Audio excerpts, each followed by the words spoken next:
Episode शुरू करते हैं। वह दोनों डॉक्टर के पास गए। डॉक्टर ने प्रिया के कुछ चेकअप किया और फिर कबीर के चेकअप करने लगे। कबीर की चेकअप करते वक्त उनके चेहरे पर कुछ हैरानी के भाव नजर आ रहे थे, जिसे कबीर भी समझ रहा था कि बात कुछ गंभीर है। थोड़ी देर बाद प्रिया की रिपोर्ट्स आ गई, जिसमें खास तो नहीं, बस थोड़ी सी चोट उसकी यूटेरस को लगी थी, जो दवाइयां से ठीक हो सकती थी और थोड़े दिन के लिए उसे फिजिकल रिलेशन बनाने से मना किया गया था। वही कबीर केबिन में अकेला डॉक्टर के सामने बैठा हुआ था। उसने प्रिया को अपने लेडी गार्ड के साथ बाहर भेज रखा था। डॉक्टर ने कहा, एक्चुअली मिस्टर सिंघानिया, आपको एक रेयर बीमारी है और शायद आप पहले किसी लड़की के पास नहीं गए और आपको शायद आपकी वाइफ से एक अट्रैक्शन महसूस होता है, जिसके चलते यह आपकी बीमारी बाहर आ जाती है और यह आपकी बॉडी पर कंट्रोल कर लेती है, जिस वजह से आप अपनी नीज के अलावा कुछ नहीं देख सकते। ये कुछ घबराने वाली बात नहीं है, बस इसके लिए आपको खुद पर काबू करना सीखना होगा और समय के साथ साथ यह खुद ब खुद कम हो जाएगी। कबीर उनकी बातों को बड़े गौर से सुन रहा था। फिर उसने कहा, ठीक है। ये कहकर उसने अपने कदम केबिन के बाहर बढ़ा लिए। वह बाहर आया तो उसके गार्ड्स उसके पीछे चलने लगे। उसने एक गार्ड को देखा तो उसने कहा, लेडी बॉस नीचे गार्डन में है। जब कबीर नीचे गार्डन में गया तो प्रिया, एक अपाहिज लड़का जो दिखने में इंडियन ही लग रहा था, उसके पास बैठी हुई थी। वह बच्चा केवल 7 साल का था और अपने दोनों पैर से अपाहिज था। प्रिया उसका हाथ पकड़कर उसे मासूमियत से कुछ बातें कर रही थी। प्रिया के चेहरे पर चिंता और मुस्कुराहट थी। कबीर की नजर तो उसके उन हाथों पर थी जिससे उसने बच्चे का हाथ पकड़ा था और वह बच्चे ने भी प्रिया का हाथ बड़ी मजबूती से पकड़ रखा था, जैसे उसे जाने नहीं देना चाहता हूं। फिर प्रिया ने उसके हाथ को अपने होंठ से लगाकर चूम लिया और खड़ी हुई। ये देखकर कबीर के हाथों की मुठिया कस गई, पर वह नहीं चाहता था कि प्रिया का मूड और खराब हो, क्योंकि पिछले कुछ दिनों जो कुछ हो चुका था उसके चलते उसने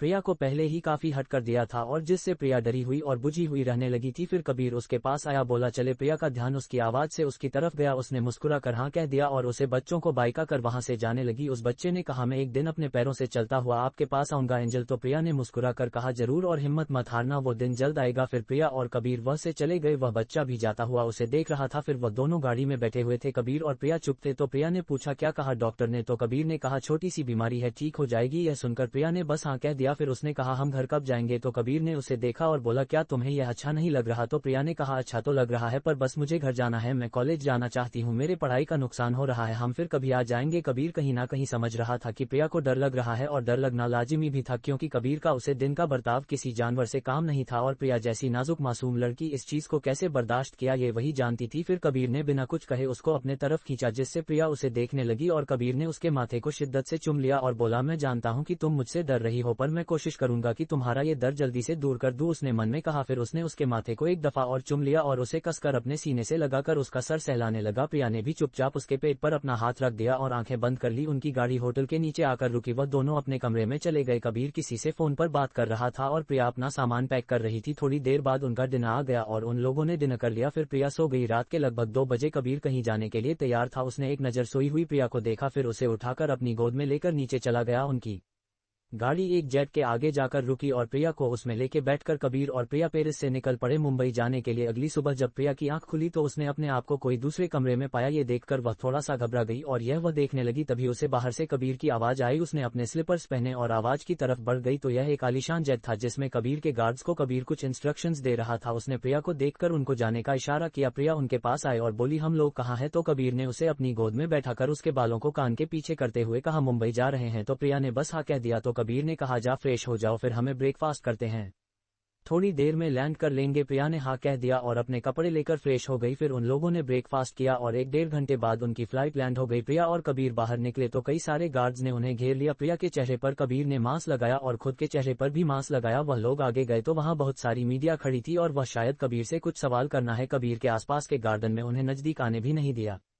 कबीर का इंटरव्यू लेना चाहते थे पर उन्हें मौका ही नहीं मिलता था। प्रिया ने कबीर का हाथ पकड़ रखा था और दोनों जन गाड़ी में जाकर सिंघानिया मेंशन के लिए निकल पड़े। ये किसी को खबर पड़ चुकी थी और उसने अपनी साजिश का पहला कदम बढ़ा दिया था और यह कदम क्या तूफान लाएगा, कहानी में जानने के लिए पढ़ते रहिए कहानी। वह दोनों जब सिंघानिया मेंशन के बाहर आए तो प्रिया दरवाजा खोलकर बाहर निकल गई, दूसरी तरफ से कबीर भी बाहर निकल आया। फिर वह दोनों सिंघानिया मेंशन के अंदर बढ़ गए। अंदर हाल में आरती जी, प्रभा जी, ऐश्वर्या, नताशा, राहुल मौजूद थे और बाकी सब लोग शायद घर से बाहर गए हुए थे। तभी प्रिया ने मुस्कुराकर आरती जी को गले लगाया, फिर दादी को, फिर नताशा को और राहुल को अपनी गोद में लेकर सोफे पर बैठ गई। कबीर ने बस आकर अपनी मां के पैर छुए और दादी के पैर छुए और सीधा बिना किसी की ओर एक नजर भी देखी अपने कमरे की तरफ चल गया। प्रिया राहुल के साथ खेलने लगी तो उसे आरती जी ने पूछा, कैसा रहा बेटा तुम्हारा ट्रिप, मजा तो आया? तो प्रिया को कबीर का बर्ताव याद आ गया। फिर उसने अपने चेहरे पर भाव न लाते हुए कहा, बहुत अच्छा था माँ, और हम लोग बहुत जगह घूमने भी गए। कहकर वह बताने लगी। तीनों जन ध्यान से सुन रहे थे पर ऐश्वर्या जी जैसे उसे ये सब बोरिंग लग रहा हो। उन्होंने बीच में रोकते हुए कहा, अरे बहुरानी तुम तो ऐसी बातें कर रहे हो जैसे कभी गई नहीं। हाँ कहीं भी नहीं होगी क्योंकि तुम भी एक गरीब परिवार से हो ना। ये सुनकर प्रिया ने कुछ नहीं कहा तो आरती जी ने कहा, हाँ गरीब परिवार से है और मुझे फक्र है अपने बेटे पर कि मेरा बेटा इसकी सारी खुशी पूरे करेगा और इस सारी दुनिया घूमेगा, क्यों है नामा जी? और उन्हें प्रभा जी की ओर देखा तो उन्होंने भी मुस्कुरा कर कहा, हाँ हाँ पोता किसका है, लाखों में एक है मेरा पोता। ये सुनकर ऐश्वर्या जी चुप हो गई और वहां से चली गई। फिर प्रिया ने नताशा को देखा जो थोड़ी थकी थकी नजर आ रही थी। उसने कहा, क्या हुआ दीदी, आपकी तबीयत फिर से खराब हो गई? तो नताशा अपनी परेशानी छुपाते हुए कहा, नहीं नहीं वह राहुल की तबीयत कुछ ज्यादा ही खराब रहने लगी है ना, तो इसलिए बस रात में सो नहीं पाती हूँ। तो प्रिया ने राहुल को देखते हुए कहा, दीदी यह पहले से पतला भी हो चुका है, क्या हुआ है इसे? अपने डॉक्टर को दिखाया? ये कहकर वो फिक्र से राहुल को देखने लगी जो पहले थोड़ा ज्यादा ही गोलू मोलू था और अभी थोड़ा दुबला हो गया था। तो नताशा ने कहा, हाँ दिखा दिया है और इसकी दवाइयां भी शुरू कर दी गई है, शायद अभी से दांत आना शुरू हुए हैं ना, तो इसीलिए वह लोग बातें कर ही रहे थे कि कब न जाने प्रिया की उंगली राहुल की ग्राइंडर मशीन में चली गई थी। अब ग्राइंडर मशीन यानी उसका मुंह, अब उसे नए नए दांत आ रहे थे, इसलिए वह कोई भी चीज पकड़कर काट लेता। कई बार तो उसने नताशा को भी काट लिया और अब इसका शिकार प्रिया बनी। उसके काटने से प्रिया ने जोर से चीख मारी। फिर सभी का ध्यान उसे पर गया तो नताशा ने कहा,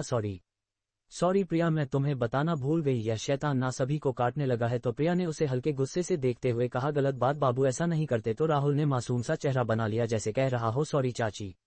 थोड़ी देर बाद आरती जी ने कहा, जाओ बेटा तुम भी फ्रेश होकर आ जाओ, सफर से आए हो, थोड़ा आराम कर लो। तो प्रिया ने राहुल को नताशा की गोद में दिया और खुद अपने कमरे की तरफ चली गई। जब वह कमरे में आई तो कबीर बेड पर बैठा अपना लैपटॉप में कुछ काम कर रहा था। प्रिया ने एक नजर उसे देखा, फिर क्लोजेट में जाकर अपने कपड़े लेकर चेंज कर लिए और खुद भी आकर अपनी किताबें खोलकर स्टडी टेबल पर बैठ गई, क्योंकि अब उसकी काफी दिन की छुट्टियां हो चुकी थी और अब उसने तय कर लिया था कि कुछ भी हो जाए वह उसके कॉलेज की छुट्टियां नहीं होने देगी। करीबन 1-2 घंटे तक दोनों ही अपने अपने काम में बिजी रहे। फिर प्रिया ने एक अंगड़ाई ली और उठ खड़ी हुई। जब उसने घड़ी की तरफ देखा तो अब तक दोपहर के 4 बज चुके थे। उन दोनों ने अब तक लंच भी नहीं किया था। तो कबीर की तरफ प्रिया ने देखते हुए कहा, आपके लिए लंच ला दो? तो कबीर ने कहा, नहीं भूख नहीं है। तो प्रिया ने कहा, अच्छा कॉफी ले आओ? तो कबीर ने बस हाँ कह दिया। तो प्रिया अपने कमरे से बाहर निकल आए और उसे अचानक से कुछ ख्याल आया तो वह अपने सर पर हाथ मारते हुए बोली, है भगवान, में दीदी को कैसे भूल गए, वह तो हमसे नाराज हो गई होगी, इस अनजाने घर में हम उनको अकेला छोड़कर घूमने निकल पड़े। फिर उसने अपने कदम जल्दी जल्दी निशा के कमरे की ओर बढ़ा ली। उसका दरवाजा बंद था। उसने अपने हाथों से दरवाजा खटखटाया तो अंदर से आवाज आई, कौन है, आ जाए। जब प्रिया अंदर गई तो निशा बेड पर बैठकर अपने हाथों पर नेल पेंट लगा रही थी। उसे जैसे अपने माँ बाप की दूर होने का कोई गम ही नहीं था। जब निशा ने सामने प्रिया को देखा तो उसके मन में गुस्सा उतर आया, पर उसने अपने चेहरे पर न दिखाते हुए कहा, अरे प्रिया तुम आओ ना। तो प्रिया उसके पास आए और बेड पर बैठते हुए बोली, सॉरी दीदी, वह हम आपके बारे में भूल गए थे और हम बाहर चले गए थे, आपको कोई परेशानी तो नहीं हुई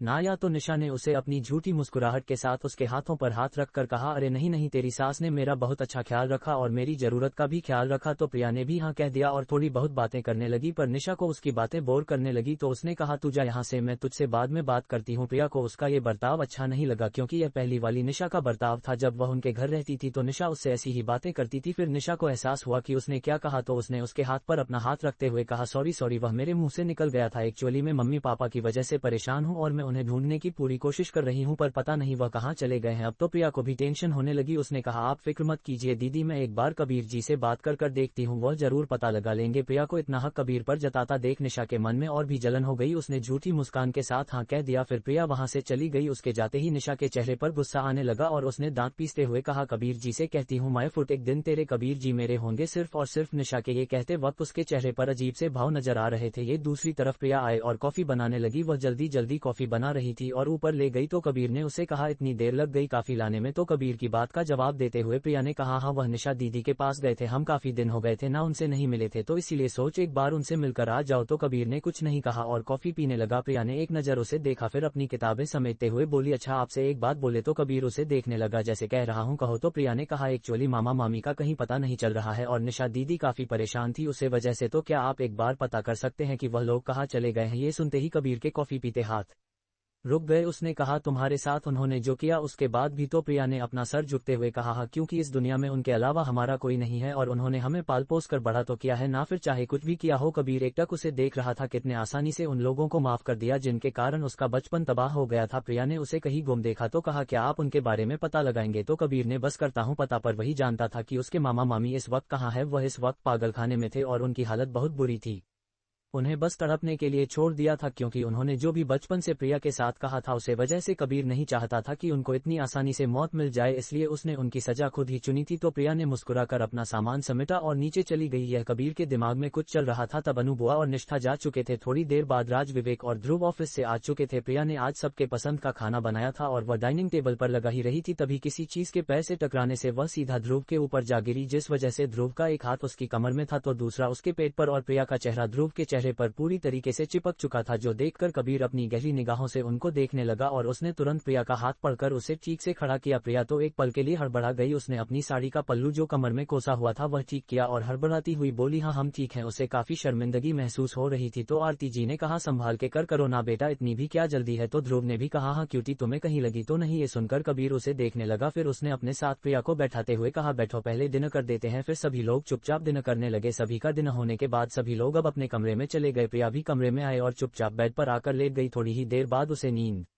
आ गई। अब तक कबीर कमरे में नहीं आया था। करीब 12 बजे कबीर कमरे में आया और एक नजर सोई हुई प्रिया को देखकर फ्रेश होकर उसे अपनी बाहों में जकड़ा और अपनी सनक भरी निगाहों उसे देखने लगा और उसका ध्रुव का उसकी कमर पकड़ना याद आया। उसने उसके टॉप को ऊपर की झुककर उसकी कमर पर अपने हाथ फेरने लगा और वह चूमने लगा। प्रिया हल्का का कसम सी और सो गई। उसने उसके चेहरे को देखते हुए कहा, तुम सिर्फ मेरी हो थोड़ी सी। उसके साथ शरारत करने के बाद वह भी सो गए। अगली सुबह प्रिया की आंखें खुली तो उसने अपने आप को कबीर की बाहों में पाया। उसने एक नजर उसे देखा और मुस्कुरा दी और फिर उठ गई। वह कॉलेज जाने के लिए तैयार हो गई। उसने आज एक येलो कलर का सलवार कुर्ता पहना था और दुपट्टे को एक साइड ले रखा था।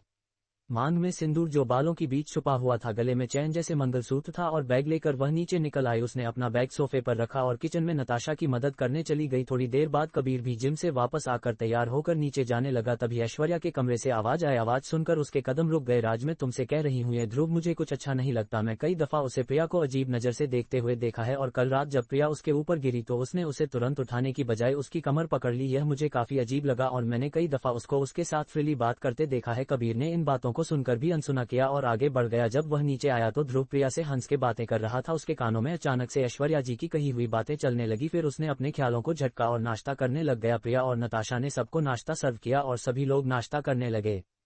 फिर कबीर ने कहा, चलो मैं तुम्हें कॉलेज छोड़ देता हूँ। इस पर ध्रुव ने तुरंत कहा, अरे तू रहने देना, मैं छोड़ता हुआ चला जाऊंगा। ये सुनकर ना जाने आज क्यों कबीर को अच्छा नहीं लगा, पर उसने कुछ नहीं कहा और चुपचाप चला गया। पर प्रिया को छोड़ने जाने की वजह तो ऋचा थी और कबीर ने कुछ और ही समझ लिया। खैर, ध्रुव और प्रिया कॉलेज के दिन निकल पड़े और यह सब देखकर ऐश्वर्या मन ही मन मुस्कुराने लगी, क्योंकि उनका प्लान जो कामयाब हो रहा था। ध्रुव और प्रिया ने पहले ऋचा को हॉस्टल से पिकअप किया, फिर उन दोनों को लेकर वह कॉलेज के लिए निकल पड़ा। ऋचा ने अभी तक प्रपोज का कोई जवाब नहीं दिया था, इसलिए ध्रुव उसे से मिलना चाहता था, पर उसके पास उसका नंबर भी नहीं था और उसे मिलने के लिए प्रिया से ही मदद लेनी पड़ती। पर प्रिया भी इतने दिनों से यह नहीं थी, इस वजह से उसका जवाब उसे मिल ही नहीं पाया। फिर थोड़ी देर बाद कॉलेज आ गया और ऋचा और प्रिया जाने लगी। ध्रुव से बाहर आ गया। उसने जानबूझकर ऋचा के कपड़ों पर पानी गिरा दिया तो प्रिया ने कहा, अरे भैया ये क्या किया आपने। तो ध्रुव ने हड़बड़ा कर कहा, सॉरी एक कम करो क्यूटी, तुम जावे, मैं उनके कपड़े क्लीन कर इन्हें भेजता हूँ। तो मासूम सी प्रिया भी बिना कुछ कहे चुपचाप अंदर चली गई और यहाँ उसके जाते ही ध्रुव ने ऋचा की तरफ देखा जो उसका प्लान समझ चुकी थी और बिना कुछ कहे वहां से जा रही थी। तो ध्रुव ने कहा, सुनो, और उसका हाथ पकड़ लिया। तो ऋचा ने उसे पीछे पलट कर देखा और अपना हाथ छुड़ाने की कोशिश करने लगी। तो ध्रुव ने उसे कार से सटा दिया और उसके अगल बगल हाथ रखते हुए बोला, मैंने कुछ जवाब नहीं दिया। उसके इस क्रिया पर ऋचा हैरान रह गई। आसपास कुछ स्टूडेंट अंदर जा रहे थे जिनमें से कुछ हैरानी से देख रहे थे। ये देखकर ऋचा को काफी अनकंफर्टेबल फील हुआ। उसने कहा, ध्रुव मैं आपसे बाद में बात करती हूँ। ध्रुव को भी अंदाजा हुआ कि उसने टेश में क्या कर दिया है। उसने उसको छोते हुए हड़बड़ाकर कहा, आई एम सॉरी, वह मेरा ध्यान नहीं था। फिर ऋचा वहां से जाने लगी तो धर्म ने कहा, रुको। तो ऋचा उसे रोक कर देखने लगी तो ध्रुव में एक कार्ड आगे बढ़कर कहा, यह मेरा कार्ड है, इस पर मेरा नंबर है, वक्त मिले तो मुझे कॉल जरूर करना। ऋचा ने वो लिया और चली गई।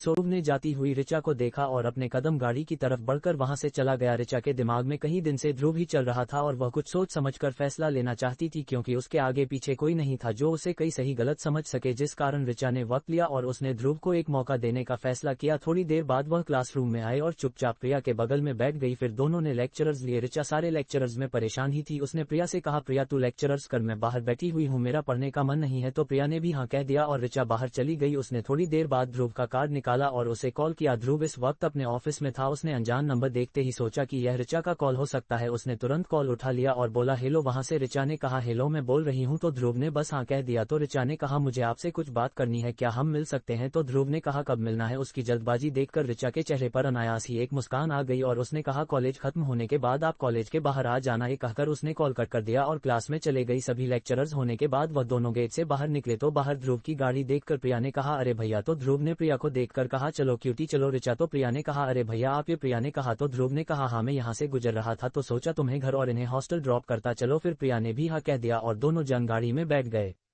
वो दोनों शांत थे और प्रिया की बातें जारी थी और वो दोनों मुस्कुरा कर सुन रहे थे। तभी प्रिया की नजर आइसक्रीम की दुकान पर पड़ी। उसने कहा अरे भैया गाड़ी रोको। ध्रुव ने अचानक से गाड़ी रोकी और घबराकर बोला क्या हुआ। तो प्रिया ने कहा चल ऋचा आइसक्रीम खाते हैं। ये सुनकर ध्रुव उसे हैरानी से देखने लगा। उसने इस बात के लिए गाड़ी रुकवाई। ऋचा भी हल्का सा मुस्कुरा दी और तुरंत गाड़ी से उतर गई। ये देखकर ध्रुव ने अपना सर नामे हिलाया और वह भी गाड़ी से उतर गया। उसने गाड़ी साइड में पार्क कर दी और तीनों जन आइसक्रीम खाने के लिए चल पड़े। तीनों ने आप अपने फ्लेवर के आइसक्रीम ली और वहीं खड़े होकर खाने लगे। ऋचा और प्रिया मुस्कुराकर बातें कर रही थी। इसी आइसक्रीम पार्लर के सामने एक होटल था जो कबीर का था। प्रिया ने कबीर को नहीं देखा था और कबीर का ध्यान भी उन पर नहीं था। वो यहाँ पर मीटिंग के लिए आया था। उसको तो मीटिंग के लिए कहीं जाने की जरूरत नहीं पड़ती थी पर ये क्लाइंट्स थोड़े इंपॉर्टेंट थे इसलिए कबीर खुद मीटिंग के लिए आ गया। कबीर जाकर गाड़ी में बैठा और ड्राइवर ने गाड़ी बाहर निकाली। तभी अनायास ही कबीर की नजर बाहर गई। उसने एक बार पलक झपक कर देखा तो उसे यकीन हो गया कि यह प्रिया ही है। उसने ड्राइवर से रुकने को कहा और प्रिया को देखने लगा। उसके साथ ध्रुव भी आइसक्रीम खा रहा था। ध्रुव और प्रिया हंस हंस कर बातें कर रहे थे। ध्रुव के बगल में खड़ी हुई ऋचा कबीर को दिखाई नहीं दी क्योंकि ध्रुव के लंबे चौड़े शरीर के पीछे दिखाई नहीं दी थी इसलिए उसे लग रहा था कि वह दोनों ही सिर्फ आइसक्रीम खा रहे हैं। जब खाते हुए प्रिया के गाल पर आइसक्रीम लग गई तो ध्रुव ने उसे अपने हाथ से साफ कर लिया। ये देखकर कबीर की आंखें गहरी हो गई। उसने ड्राइवर से चलने के लिए कहा। ड्राइवर ने भी बिना कुछ कहे गाड़ी आगे बढ़ा दी। थोड़ी देर बाद उन तीनों की आइसक्रीम खत्म हुई। ध्रुव ने प्रिया को घर ड्रॉप किया और ऋचा को लेकर एक कैफे की तरफ चला गया। ये कैसे कहीं लग्जरियस कैफे था और यहाँ पर ज्यादा भीड़ नहीं थी। ऋचा और ध्रुव एक कोने की टेबल पर आकर बैठ गए। ध्रुव ऋचा को देखने लगा तो ऋचा ने सीधा कहा आप मुझसे शादी क्यों करना चाहते हैं। तो ध्रुव ने उसकी आंखों में देखते हुए कहा मैं ज्यादा बातों को तोड़ मरोड़ कर बोलने में यकीन नहीं करता। पहले बहुत लड़कियां मेरे सामने आई पर कभी भी मेरे दिल में उन्हें दोबारा देखने की चाहत नहीं बनती पर तुम्हारे साथ ऐसा नहीं हुआ। तुम्हें बार बार देखने का दिल करता था। पहले तो मैं ये समझ नहीं पाया फिर मुझे समझ आया कि शायद ये प्यार है और अगर मैं तुमसे प्यार करता हूं तो मैं तुम्हें अपनी जिंदगी में शामिल करना चाहता हूं बस इसीलिए मैं सीधा कह दिया। ऋचा उसकी इस बात पर उसकी आंखों में देखने लगी। उसकी आंखों में उसे सिर्फ अपने लिए प्यार नजर आ रहा था। ऋचा ने कहा जिंदगी में मैं बहुत अकेली रही हूं। माँ बाप का साया बचपन में ही खो दिया। अच्छा बुरा बताने के लिए चाचा जी थे वह भी अब नहीं रहे इसलिए मैं किसी पर जल्दी भरोसा नहीं करना चाहती पर आप पर भरोसा करने को दिल चाहता है इसलिए मैं चाहती हूँ कि हम बस एंगेजमेंट करके थोड़ा एक दूसरे को समझ ले उसके बाद ही हम शादी जैसे फैसले में बढ़े। ऋचा की बात पर ध्रुव हल्का सा मुस्कुरा दिया और उसके हाथ को पकड़कर बोला मैं जानता हूं अकेलापन इंसान को बेहद कमजोर कर देता है और मैं भी इस दर्द को समझता हूं इसीलिए मैं तुम्हारे फैसले की कदर करता हूं। तुम जब भी कहोगी तब हम सगाई कर लेंगे और शादी के लिए तुम जितना वक्त चाहती हो उतना मैं तुम्हें देने के लिए तैयार हूं। बस शर्त इतनी है कि दिन में से एक दफा इस नाचीज से गुफ्तगू कर लीजिएगा और हफ्ते में एक बार मिल लीजिएगा। ऋचा उसके इस अंदाज पर हल्का सा मुस्कुरा दी। फिर उन लोगों ने कॉफी मंगाई और बातें करते हुए कॉफी पी और फिर ध्रुव ने उसे हॉस्टल ड्रॉप किया और खुद अपने ऑफिस की तरफ चला गया। जब प्रिया घर आई तो घर में सब नॉर्मल ही था। वह अपने कमरे में गई और फ्रेश होकर थोड़ा सो गई। जब शाम को उसकी आंखें खुली तो वह उठकर फ्रेश होकर नीचे चली गई। नीचे ऐश्वर्या जी और राज जी बैठकर कुछ बातें कर रहे थे। ऐश्वर्या जी ने आज भी कुछ बड़ेंगे कपड़े पहन रखे थे और राज जी से चिपक कर बैठी हुई थी और उनके सामने ही आरती और प्रभा जी बैठी हुई थी। प्रिया ने एक नजर आरती जी को देखा और एक नजर ऐश्वर्या जी को। फिर उसने अपने मन में कुछ सोचा और नताशा के कमरे की तरफ चली गई। नताशा के कमरे में राहुल सो रहा था और नताशा कपड़े समेट रही थी। तभी अचानक से उसका हाथ कपबोर्ड की नुकीले कोने पर लग गया जिससे उसके हाथों से हल्का खून आने लगा। दरवाजे पर खड़ी प्रिया ने जब ये देखा तो वह जल्दी से अंदर आए और बोली दीदी क्या हो गया आपको, छोड़ो ये सब। ये कहकर उसने उसको छुड़ाया और बेड पर बैठकर जल्दी से फर्स्ट एड बॉक्स ले लिया और उसकी बैंडेज करने लगी। नताशा उसे गौर से देख रही थी। आज से पहले जाने कितनी ही छोटी बड़ी खरोंचें लगी थी पर इतने प्यार से किसी ने उसे पर दवाई नहीं लगाई। यह महसूस कर नताशा हल्का सा मुस्कुरा दी और प्रिया को देखने लगी जो कुछ ना कुछ बड़बड़ाई जा रही थी। देखकर नहीं कर सकती थी। लगा ली ना चोट, आप इतनी लापरवाह कैसे हो सकती है, अभी राहुल भी छोटा है, आप अपना ध्यान नहीं रखेगी तो उसे कैसे रखेगी वगैरह वगैरह। तो नताशा ने उसके चेहरे को पकड़ते हुए कहा सू शांत हो, जो कुछ नहीं हुआ वह बस हल्का सा है, ठीक हो जाएगा। तो फिर प्रिया अपनी मासूम नीली आंखें से उसे देखने लगी और प्रिया ने अनजाने में उसे कसकर गले लगा लिया और बोली आप में मुझे मेरी बड़ी बहन मिल गई है और आपको कुछ भी हो यह मुझे बिल्कुल अच्छा नहीं लगेगा, इसलिए अपना ध्यान रखा करो। नताशा को आज अपनी बड़ी बहन की याद आ गई जिसे उसने कई सालों से देखा तक नहीं था। उसने प्रिया को कसकर गले लगा लिया और 2 बूंद आंसू उसकी आंखों से बह गए। फिर प्रिया अलग हुई तो उसने अपने आंसू छुपा लिए और मुस्कुराकर प्रिया को देखने लगी और बोली तुम यहाँ कुछ काम से आई थी। तो प्रिया ने एक नजर सोते हुए राहुल को देखा और कहा अब कम से तो आई थी, मुझे बाबू से मिलना था पर अब बाबू तो सो रहा है, अब इसलिए उसके मम्मा से ही बात कर लेती हूँ। ये कहकर को मुस्कुरा दी तो नताशा भी मुस्कुरा दी।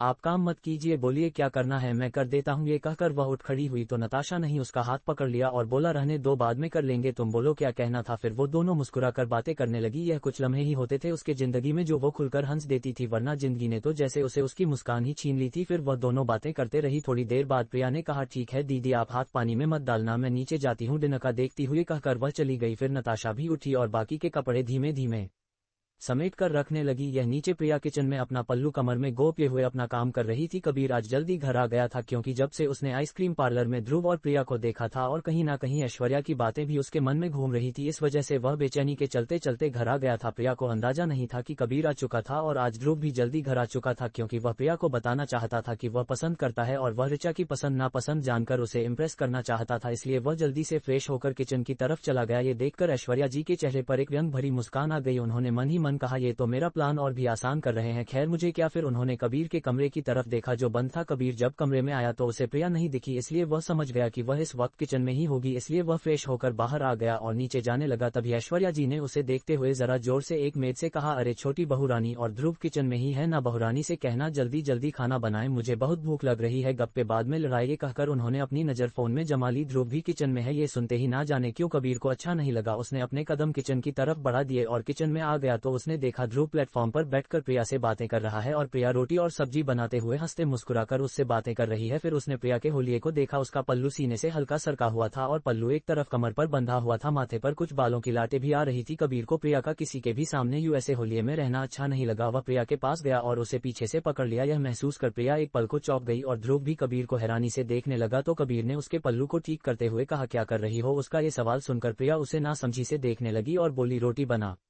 रही हूँ। वह उसे छूटने की कोशिश कर रही थी पर कबीर की पकड़ कुछ सख्त थी जिस पर वह खुद को छुड़ा नहीं पाए और कबीर को उसका उसे उड़ाना अच्छा नहीं लगा। पर प्रिया कबीर को इसलिए छोड़ रही थी क्योंकि ध्रुव के सामने उसे हल्की शर्म और झिझक महसूस हो रही थी। तो ध्रुव ने मुंह बनाते हुए कहा, अरे बाबा क्यों पकड़ रखा है, उसे छोड़ दे, हम सिंगल लोगों का क्यों दिल जला रहा है। तो ध्रुव को कबीर ने एक नजर देखा और बोला, बीवी है मेरी, जब चाहे जैसे चाहे जिधर चाहे पकड़ सकता हूँ, तुझे कोई प्रॉब्लम। ये कहते वक्त उसकी आवाज जरा सख्त हुई थी और उसके आवाज में हक और रुडनेस ध्रुव ने भी साफ साफ महसूस की थी, पर उसने कुछ नहीं कहा क्योंकि कबीर का नेचर शुरू से ऐसा था, वह अपनी चीजों को किसी से भी बांटना पसंद नहीं करता था। प्रिया ने अपनी रोटी पलटते हुए कहा, जी बस तैयार ही है खाना, आप लोग डाइनिंग टेबल पर बैठिए, मैं भी खाना लगती हूँ। तो ध्रुव ने प्रिया का अनकंफर्टेबलनेस महसूस करके अपने कदम किचन के बाहर बढ़ा लिए पर कबीर ने उसे नहीं छोड़ा। प्रिया ने गैस बंद किया और कबीर के पास पलटी और उसे कहा, छोड़िए अभी तो जाने दीजिए। तो कबीर ने उसकी कमर पर पकड़ मजबूत करते हुए कहा, आज का दिन कैसा था। तो प्रिया ने नॉर्मली ही कहा, अच्छा था। तो कबीर ने उसकी बाल की लट को पीछे करते हुए कहा, कहाँ गई थी। तो प्रिया ने मासूमियत से कहा, पहले कॉलेज गए, फिर ध्रुव भैया के साथ घर आते हुए आइसक्रीम खाए और फिर घर आ गए। अच्छा, ये कहकर कबीर उसके गालों पर अंगूठा फेरने लगा। तो प्रिया ने अपना चेहरा पीछे करते हुए कहा, कोई आ जाएगा, हमें खाना लगाना है, हटिए। तो कबीर ने उसके गाल पर हल्का सा किस करते हुए उसे छोड़ दिया और अपने कदम किचन से बाहर बढ़ा दिए। ऐश्वर्या जी ने उसे आते देखा तो ऐसा प्रिटेंड किया जैसे उन्होंने उसे देखा ही ना हो। फिर कबीर आकर अपनी चेयर पर बैठ गया। प्रिया ने भी मेड की मदद से सभी खाना डाइनिंग टेबल पर लगा दिया। तो राज जी ने ऐश्वर्या को देखकर पूछा, ये समीर दिखाई नहीं दे रहा, उसने तो कहा था एक हफ्ते बाद से ऑफिस ज्वाइन कर लूंगा, और अब कहाँ चले गए हैं साहबजादे तुम्हारे। तो ऐश्वर्या ने राजू जी की तरफ देखते हुए कहा, अभी वह छोटा है, उसका मैसेज आया था कि वह कहीं बाहर जा रहा है, गया होगा घूमने शायद। राज जी को समीर का ऐसा बेफिक्र अंदाज बिल्कुल पसंद नहीं था पर वह कुछ भी नहीं कहते थे। विवेक ने ये सुनकर बस एक नजर उन्हें देखा और चुपचाप बैठ गया। नताशा भी राहुल को लेकर आ गई और उसे मेड को देकर खुद भी खाने के लिए बैठ गई। फिर सभी ने खाना शुरू किया। आज का खाना हमेशा की तरह लाजवाब बना था, जिस पर प्रभा जी, आरती जी, ध्रुव ने उसकी तारीफ भी की। खाना होने बाद सब लोग अपने कमरे में चले गए। प्रिया अभी तक नहीं गई थी। कबीर भी अपनी कमरे के बाहर बालकनी से नीचे देख रहा था। उसे प्रिया दिखाई दे रही थी और वह किसी से फोन पर बात कर रहा था। तभी ध्रुव वहां पर आया और उसने प्रिया का हाथ पकड़ लिया। ये देखकर कबीर की आंखें सख्त हो गई। वह ध्रुव को देखने लगा जो प्रिया का हाथ पकड़कर उसे अपने कमरे में ले गया। इतनी रात को ध्रुव का प्रिया को यूं ले जाना कबीर के शक को गहरा कर गया। कहते हैं ना, शक का कोई इलाज नहीं होता, वैसे ही अब शक का बीज कबीर के दिल में पनपने लगा था। और क्या होगा इस शक का नतीजा, क्या फिर से प्रिया और कबीर के रिश्ते में आ जाएगी गलतफहमियां। निशा ने ये सब कुछ देख लिया था। वह कबीर के बाजू में आकर खड़ी हो गई और बोली, क्या हुआ जीजू, ऐसे क्यों खड़े हो। कबीर ने एक नजर भी उसे नहीं देखा, जैसे उसने कुछ सुना ही ना हो। उसकी नजर तो उसे बंद हुए दरवाजे पर थी। तो निशा ने आगे कहा, प्रिया को देख रहे हो, उसका नेचर ऐसा ही है, वह हमेशा से किसी से भी खुलकर बातें कर लेती है। उसकी तो कई सारे लड़के भी दोस्त थे पहले से। क्या उसने आपको तपन के बारे में बताया है। ये नाम सुनते ही कबीर की अब नजरें उसकी तरफ चली गई और ये देखकर निशा के चेहरे पर एक न दिखने वाली मुस्कान आ गई। और निशा ने कहा, प्रिया का बॉयफ्रेंड था, वह जब वह 16 साल की थी तब बना था और वह तो शादी भी करना चाहता था प्रिया से, पर उसके पास पैसा नहीं था ना, इसलिए प्रिया ने मना कर दिया। ये सुनकर कबीर उसे देखने लगा और निशा को लगा कि वह उसकी बातों में आ रहा है। कबीर ने कहा, मिस निशा शर्मा, क्या मेरी बीवी को तुम्हारी तरह बाजारों औरत समझ रखा है। ये सुनते ही जैसे निशा को सांप सूंघ गया। क्या मैं नहीं जानता तुम कितने लोगों की बिस्तर गर्म कर चुकी हो, और खबरदार जो मेरी बीवी की तुलना उन लोगों में की, क्योंकि मैं उसके अतीत को अच्छी तरीके से जानता हूं और तुम्हारे अतीत को भी। तो आइंदा उसके बारे में कुछ भी बोलने से पहले सोच लेना कि तुम किससे और किसके बारे में बात कर रही हो। ये कहते वक्त उसने उसे गुस्से भरी निगाहों से देखा, जिस पर एक पल को निशा डर गई और हकलाते हुए बोली, नहीं जीजू, वह तो मैं बस कह रही थी कि वह। कबीर ने उसे अपनी गहरी निगाहों से देखा और निशा का शब्द उसके गले में ही रह गए। उसने गुड नाइट बोलकर वहां से जाने में ही अपनी बेहतरी समझी। यह कबीर की नजर वापस ध्रुव के कमरे के दरवाजे पर चले गए। 20 मिनट बाद प्रिया बाहर आई। उसके चेहरे पर हल्की सी मुस्कुराहट थी। फिर वह सीढ़ियां चढ़कर ऊपर आने लगी। ये देखकर कबीर अपने कमरे में चला गया और बेड पर अपना फोन लेकर बैठ गया, जैसे वह कब से फोन ही यूज कर रहा हो। थोड़ी देर बाद प्रिया कमरे में आई और एक नजर कबीर को देखकर उसने अपने कदम क्लोजेट में बढ़ा दिए। फिर वहां से एक शर्ट और प्लाजो लेकर पहन दिया और कंफर्टेबल होकर बेड पर आ गई। कबीर ने एक नजर उसके मुस्कुराते चेहरे को देखा और बोला, कहा थी दिन तो कब से हो गया था। तो प्रिया ने उसे देखा और हड़बड़ाते हुए बोली, वह हम माँ के कमरे में गए थे, बस इसीलिए थोड़ी देर हो गई। यह सुनकर कबीर ने अपने हाथ की मुट्ठी कस ली और बस हाँ कह दिया। फिर प्रिया करवट बदल कर सो गई। कबीर ने एक नजर उसे देखा और फिर खुद भी लेट गया, पर उसकी आंखों में नींद नहीं थी। थोड़ी देर बाद उसे प्रिया की गहरी धीमी सांसें महसूस हुई। उसने प्रिया को अपनी तरफ पलटा और उसे अपनी लाल खतरनाक निगाहों से देखने लगा। धोखा कबीर सिंघानिया कभी बर्दाश्त नहीं करेगा और धोखा देने वाले को कबीर सिंघानिया मौत से भी बुरी सजा देता है। उम्मीद करता हूँ कि तुम्हारा आखिरी झूठ हो और तुम मुझे कोई धोखा ना दे रही हो, वरना पहले वाला कबीर सिंघानिया अभी भी मेरे अंदर जिंदा है। ये कहकर वह अपने सनक भरी निगाहों से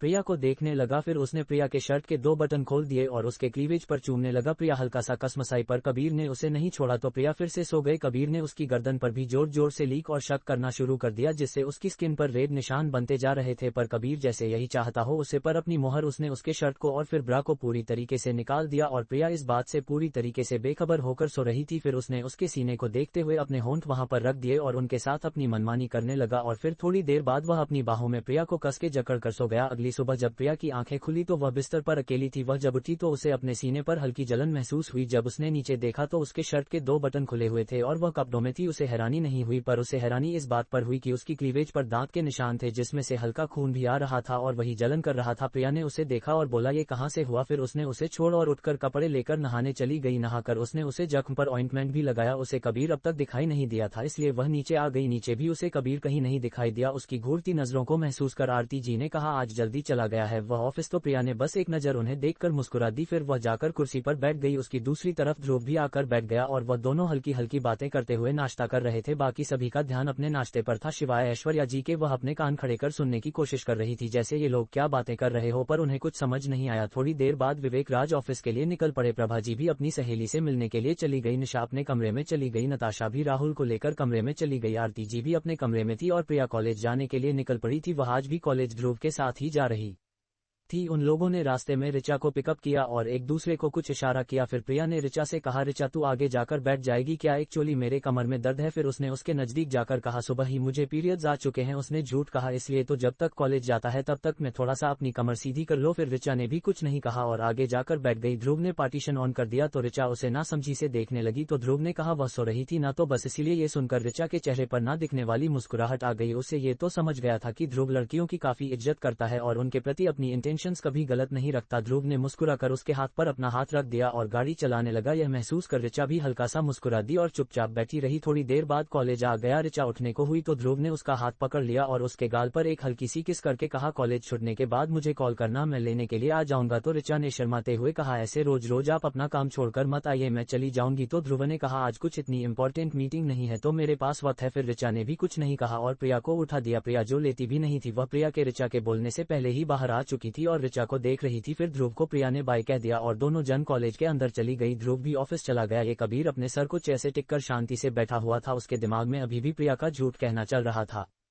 फिर उसने गहरी सांस ली और उसके असिस्टेंट ने उसे मीटिंग का शेड्यूल बताया। फिर कबीर अपनी मीटिंग्स में बिजी हो गया। ये कॉलेज के बाद प्रिया आज पहले ही ड्राइवर के साथ निकल पड़ी थी, क्योंकि उसे ध्रुव ने अपने और प्रिया के रिश्ते के बारे में बता दिया था और प्रिया वह जानकर काफी खुश थी, जिस वजह से वह उनके बीच नहीं आना चाहती थी। अब इतनी तो समझ उसमें आ चुकी थी। प्रिया गाड़ी में बैठकर निकल चुकी थी और ऋचा ने ध्रुव को मैसेज कर कॉलेज छूटने के बारे में बता दिया था। थोड़ी देर बाद ध्रुव भी वहां आ गया, फिर वह लोग गाड़ी में बैठकर निकल पड़े। ऋचा और ध्रुव के बीच अब नॉर्मल बातें होने लगी थी। जब ऋचा ने देखा कि गाड़ी उसके हॉस्टल की तरफ नहीं जा रही है तो उसने ध्रुव से पूछा, ध्रुव हम कहाँ जा रहे हैं? तो ध्रुव ने कहा लंच करते हैं, फिर मैं तुम्हें हॉस्टल छोड़ दूंगा। फिर ऋचा ने भी कुछ नहीं कहा। थोड़ी देर बाद वह लोग एक 7 स्टार होटल के बाहर थे। ऋचा ने होटल को एक नजर देखा और फिर ध्रुव के साथ चल पड़ी। वह लोग टॉप फ्लोर पर आ गए, वहां पर से मस्त शहर का व्यू दिख रहा था। वह बैठकर दोनों ने अपना लंच किया और थोड़ी बहुत बातें करने के बाद ध्रुव ने उसे हॉस्टल छोड़ दिया। प्रिया जब घर पर आए तो हमेशा की तरह फ्रेश होकर आराम करने के बाद वह शाम को आरती जी के साथ बैठी हुई थी। आरती जी उससे कुछ बातें कर रही थी और वह उसका हंसकर और तरह तरह के मुंह बनाकर जवाब दे रही थी, जिसमें वह प्यारी लग रही थी। नताशा भी वहां बैठकर सभी बातें सुन रही थी। उसके मन में भी अनायास ही ऐश्वर्या जी का ख्याल आया, जो एक नजर उसे ठीक से देखते तक नहीं, वह इतने प्यार से बात कैसे करेंगे। फिर वह अपने गोद में बैठे राहुल को देखने लगी। उसके चेहरे पर हल्की मायूसी आ गई थी, जिसे आरती जी देख लिया था। उसने नताशा से कहा, नताशा यहाँ आओ मेरे पास। नताशा उन्हें देखने लगी और उठकर उनके पास आ गई। उन्होंने राहुल को प्रिया के पास दिया और प्रिया को उसे घुमाने का कह दिया। प्रिया भी उसे लेकर गार्डन की तरफ चली गई। आरती जी ने नताशा के हाथ पर अपना हाथ रखकर कहा, जानती हो तुम यही सोच रही होगी ना कि ऐश्वर्या ऐसी क्यों नहीं है, मैं जानती हूँ उसका बिहेवियर।